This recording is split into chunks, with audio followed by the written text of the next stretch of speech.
কাঁচকলার খোসা ফেলে দিচ্ছেন? আজকের রেসিপিটি জানার পর কোনোদিনও কাঁচকলার খোসা ফেলে দেবেন না। বন্ধুরা, একদমই ঠিক শুনেছেন। কাঁচকলার খোসা ফেলে না দিয়ে বানিয়ে ফেলুন দুর্দান্ত স্বাদের ভর্তা রেসিপি। আর এই ভর্তা বানিয়ে মেহমানদের খাওয়ালে তারা বুঝতেই পারবে না এটি কাঁচকলার খোসা ভর্তা। খেতে কিন্তু অসম্ভব মজার হয়ে থাকে। আর এই ভর্তা দিয়ে এক প্লেট ভাত নিমিশেই ফুরিয়ে যাবে।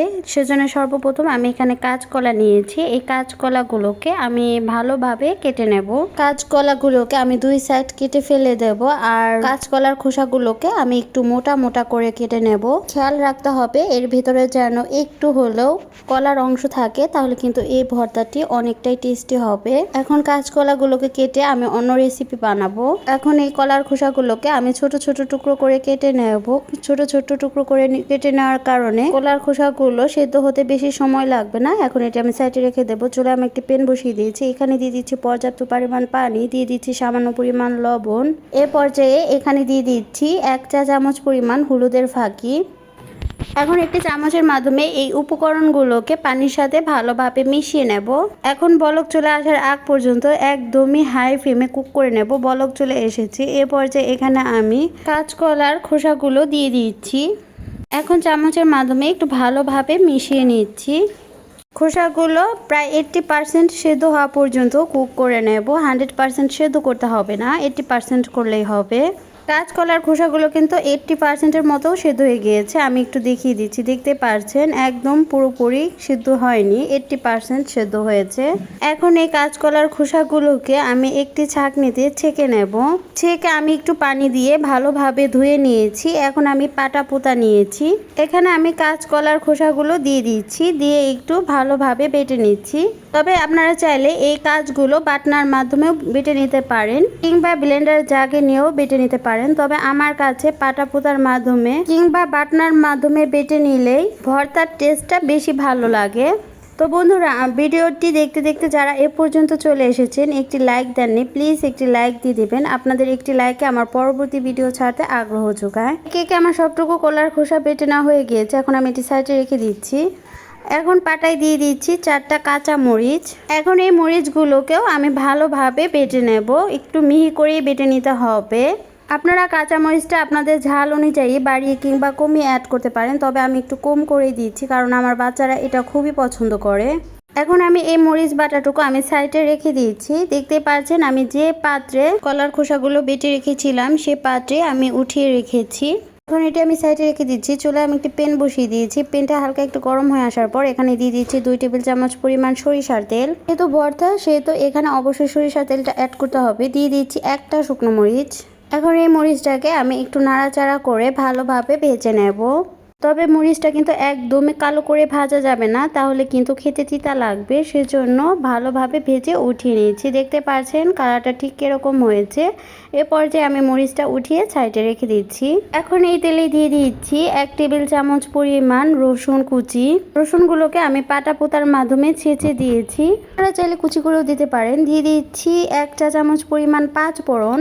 আর 5 ফোড়ন দেওয়ার কারণে এই ভর্তাটার টেস্ট কিন্তু দ্বিগুণ বেড়ে যাবে। এখন এই উপকরণগুলোকে একটু ভালোভাবে ভেজে নেব।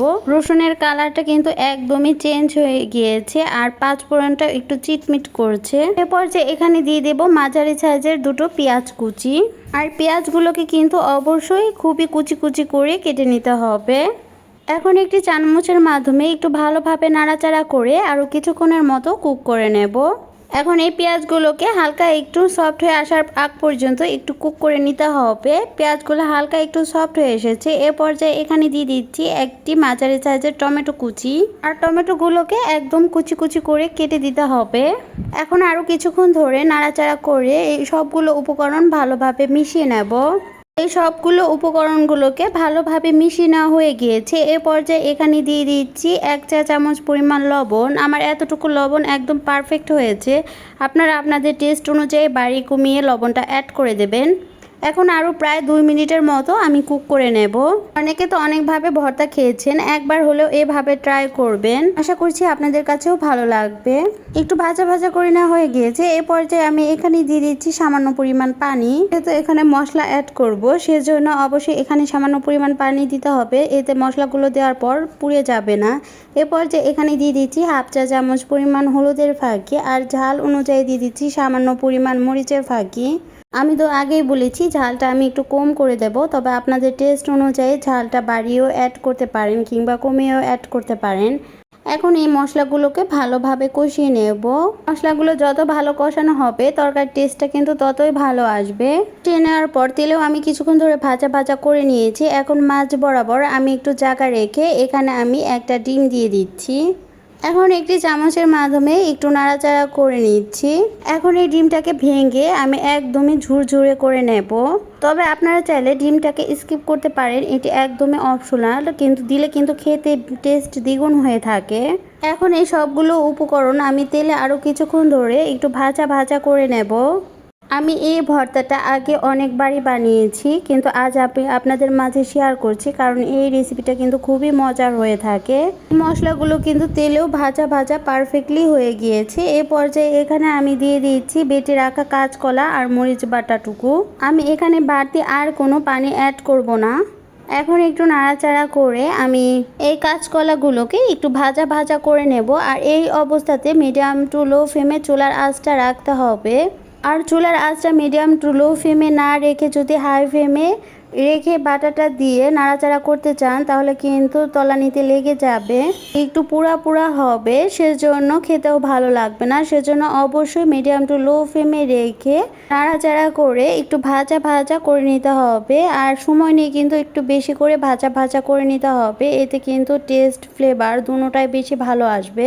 তো বন্ধুরা, আমার নিত্য নতুন ও মজার মজার রেসিপি পেতে চাইলে অবশ্যই সাবস্ক্রাইব করে পাশে থাকার বেল বাটনে ক্লিক করে রাখবেন।